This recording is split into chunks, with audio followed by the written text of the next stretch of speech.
မင်္ဂလာပါเนาะဒီနေ့ကျွန်တော်ဘာလုပ်မလဲဆိုတော့မီကနေထုတ်တဲ့เนาะ Xiaomi ကနေထုတ်တဲ့မီကြားလို့အတန်ထားလို့ MIGIA ဆိုလို့ပြောတယ်360เนาะ panoramic camera လို့ခေါ်တဲ့ကင်မရာကို unboxing လုပ်မှာဖြစ်ပါတယ်เนาะဘူးကြီးဖွင့်မှာပါပဲเนาะကျွန်တော်လည်းခုမှဝယ်လာတာเนาะဘူးက parking ပိတ်เนาะဟိုကျွန်တော်ရောင်းလိုက်တဲ့ဆိုင်ကဘောစီပြန်ပိတ်ထားရင်တော့မပြောတတ်ဘူးเนาะမီဂျာဒီ360เนาะကင်မရာဟာ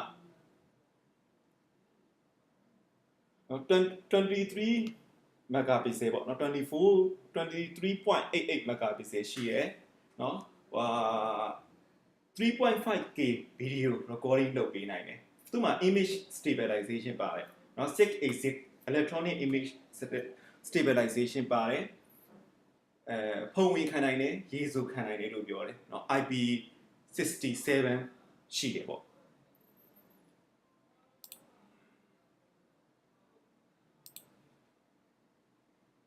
ခုကျွန်တော်က website ကိုကြည့်ဖန်တာဘာလို့အလွတ်မရဘူး iPhone အတွက်တော့လက်တလောเนาะ iPhone နဲ့တော့ချိတ်ဆက်ပြီးတော့သူကသုံးလို့တော့မရသေးဘူးတဲ့เนาะသူရအောင်သူတို့တွေရေးနေလို့ပြောတယ်လက်တလောသူက Android နဲ့တော့ဘာဖြစ်လဲဆိုရင်ချိတ်ဆက်ပြီးတော့အသုံးပြုလို့ရတယ်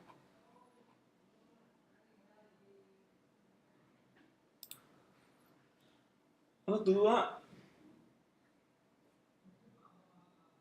image sensor ကเนาะ image sensor ကသူ Sony image sensor ကိုသုံးထားတယ်เนาะ Sony IMX 206ဆိုတဲ့ image sensor ကိုသူပါလုပ်ထားလဲဆိုရင်အသုံးပြုထားတယ်เนาะကင်မရာဒီမှာတော့သူကကင်မရာ pixel လို့ပြောထားတယ်16 megapixel လို့ပြောထားတယ်အဲ့ဒါကျွန်တော်ထင်တယ်သူကကင်မရာနှလုံးပါတယ်တစ်ဖက်မှာတစ်လုံးပါတယ်နောက်တစ်ဖက်မှာတစ်လုံးပါတယ်เนาะကင်မရာတစ်လုံးရဲ့ megapixel ဟာ16 megapixel ဖြစ်ပါလိမ့်မယ်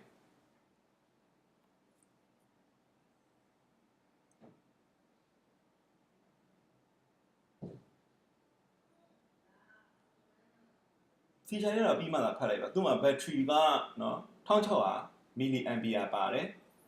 เนาะသူရေးထားတဲ့ပုံရကတော့เนาะ 355K ပေါ့เนาะ 4K မဟုတ်ပဲね 4K မပြည့်ဘူး 355K ကိုဗီဒီယိုရိုက်မယ်ဆိုရင် Wi-Fi သုံးပြီးတော့ဗီဒီယိုရိုက်မယ်ဟေ့ဆိုရင်85မိနစ်ဘက်ထရီခံတယ်လို့ရေးထားတယ်เนาะ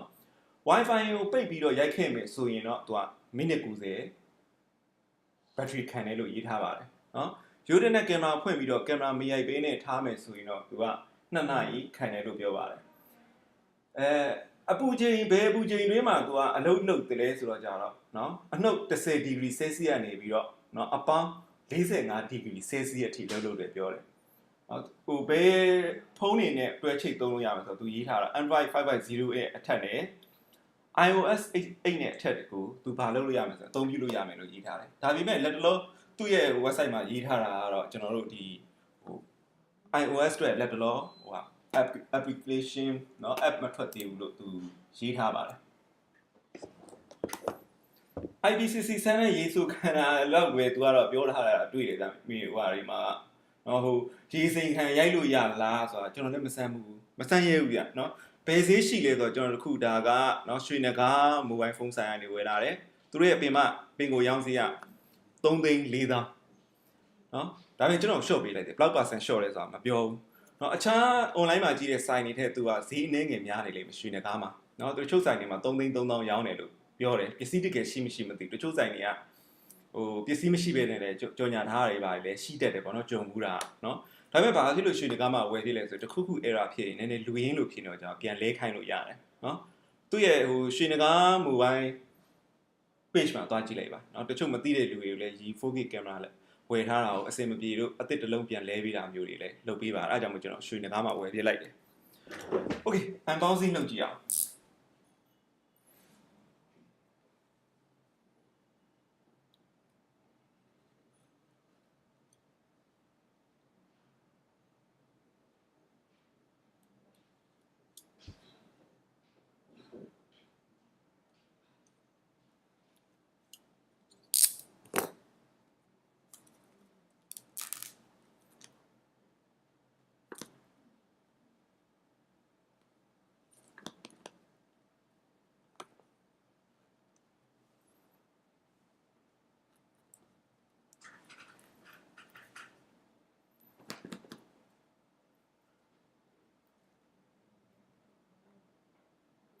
ကြော်ကြည့်လို့မရတော့ကျွန်တော်ဒါ live လွှင့်နေလို့ပါခင်ဗျ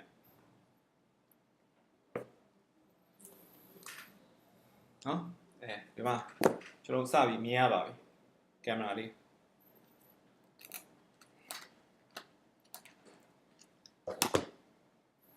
နော်ဒါမီဂျာ360နော်ကင်မရာလေးပါသုံးမဲ့တူတော့နော်လမ်းစီကတ်ထားတဲ့စတစ်ကာလေးခွာလိုက်ပါအောင်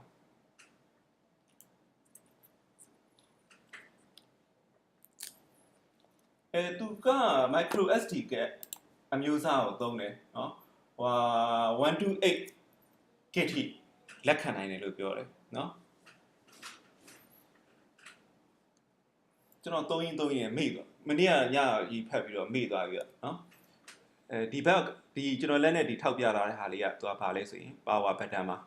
နော်ဒီ button လေးကကြတော့ power button ရဲ့ဘေးကဟာလေးကကြတော့ဒီကောင်ကကျွန်တော်တို့ Wi-Fi အဖွင့်ပေး button ပါနော်ဒါကတော့ record လုပ်တဲ့ shutter button ဖြစ်ပါလိမ့်မယ်ဒီဘက်မှာတော့ဘာမှမပါဘူးဒီအောက်မှာကကျွန်တော်တို့ tripod တက်မဲ့ mount ပါတယ်နော်ဒီဘက်ကဟာလေးကဒီအပြောက်လေးကတော့ဘာလေးလဲကျွန်တော်မသိသေးဘူးဒီနောက်တစ်ဖက်ဒီတစ်ဖက်မှာကျတော့ကျွန်တော်တို့ဘာပါလဲဆိုတော့ micro SD card ထည့်မဲ့ slot ပါတယ်အားသွင်းကြိုးတက်တဲ့အပေါက်ပါပါတယ်ဒါတော့ကင်မရာပေါ့နောက်ထပ်ဘူးထဲမှာရောဘာတွေပါအောင်လဲ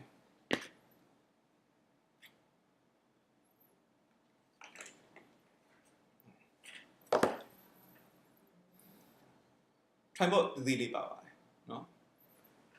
ခုနကကျွန်တော်ပြောတဲ့ tripod mount မှာတက်လို့ရမယ်ပေါ့နော်ဒီလိုလက်နဲ့ကန်ရိုက်လို့ရမယ်ပြီးရင်ခြေထောက်လေးတွေကားထုတ်ပြီးတော့ကျွန်တော်တို့ဘာလုပ်လို့ရမလဲဆိုရင်ခြေထောက်လေးတွေကားထုတ်ပြီးတော့နော်tripod အနေနဲ့လည်းအသုံးပြုလို့ရမယ်ခေနောက်ထပ်ကြံသေးတယ်ဗျဘာလေးလဲမသိ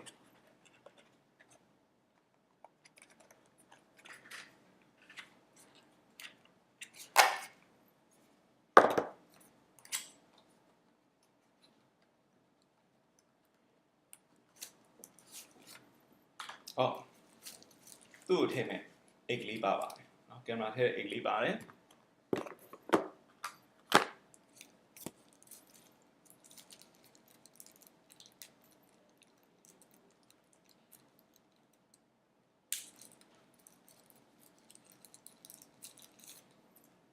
ပြီးတော့အာသွင်းကြိုးပါပါတယ်ကျွန်တော်အမြဲတမ်းမိတာဒီအာသွင်းကြိုးရဲ့အခေါ်အဝေါ်ကိုမေ့တာပါနော်micro USB အမျိုးအစားအာသွင်းကြိုးပါပါတယ်ဟောကျွန်တော်ပုံမှန် Android ဖုန်းတွေအသုံးများတဲ့အာသွင်းကြိုးအမျိုးပုံစံပါပဲ okay အာသွင်းကြိုးပါတယ်နော်ခု unboxing လုပ်တဲ့အချိန်မှာကင်မရာပါတယ် tripod လက်ကင်နေနဲ့ရောသုံးလို့ရတယ် tripod သေးသေးလေးပါတယ်ကင်မရာထည့်တဲ့အိတ်ပါတယ်အာသွင်းကြိုးပါပါတယ် unboxing လုပ်ပြတာဆိုတော့နော်ခုမှကျွန်တော်လည်းလုံးဝ unboxing စစ်လုပ်ပြရတာဆိုတော့ကျန်တဲ့အကြောင်းတွေလည်းကျွန်တော်ဘာမှမသိသေးပါဘူးကျွန်တော် unboxing လို့ပဲရေးထားတာဖြစ်တဲ့အတွက်ကြောင့်မို့လို့ဒီမှာဒီလောက်နဲ့ပဲရန်နာဖွင့်ပြပါကြည့်ရှုနေကြတဲ့လူတွေအကုန်လုံးကိုကျေးဇူးအရှိတင်ပါတယ်ကျွန်တော်ကတော့မောင်လှပါ